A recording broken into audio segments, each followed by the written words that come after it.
Hello বন্ধুরা, সবাইকে স্বাগত আমার নতুন একটি মিনি ব্লগসে। তো সকাল সকাল পরোটা দিয়ে গুড় দিয়ে খেয়ে তার আধ ঘন্টা পর কিন্তু আমি গ্রিন টি খাই। তারপরে সকালের যাবতীয় কাজগুলো করে, মানে যেগুলো আমার দায়িত্বে পড়ে সেগুলো কাজ কমপ্লিট করে আমি বসে পড়ি রূপচর্চা নিয়ে। নাকের এই জায়গাটা পুরো উঠে আমার ব্ল্যাক হেডস।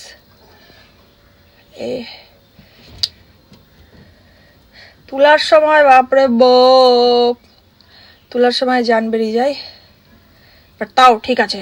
দেখো, শরীরের যে কোনো পার্টে যা হবি হো ভাই, কিন্তু আমার নাক নাক ভাই উঁচু করে চলি ভাই, নাকে কিছু হলে চলবে না। এরপরে অনেক দিন পর সন্ধ্যাবেলা কিন্তু বেরিয়ে গেছিলাম একটু ঘুরতে। মেনলি হয়ই না ঘোরা বলতে গেলে, 2 মাসে একবার বা 1 মাসে 2বার এরকমই বেরাই। তো বেরিয়ে গিয়ে কিন্তু খুবই মজা হচ্ছিল, যেহেতু জ্বর থেকে সবে সবে উঠেছি, একটু বাইরের হওয়া ভালোই লাগছিল। দেখো, বাড়িতে যতই বলি খেতে পারছি না, রাস্তায় চিকেনের গন্ধ কিন্তু মনটা আর শরীরটা দুটাই চলে গেছিলো চিকেনের দোকানে। আর খাওয়া দাওয়ার পরে আমি বাড়ি ঢুকে যাবো, সে মেয়ে ভাই আমি না। খাওয়া দাওয়া কমপ্লিট, একটু ঘুরবো, পায়চারি দেবো, মালদার ওভারব্রিজে একটু হাওয়া খাবো।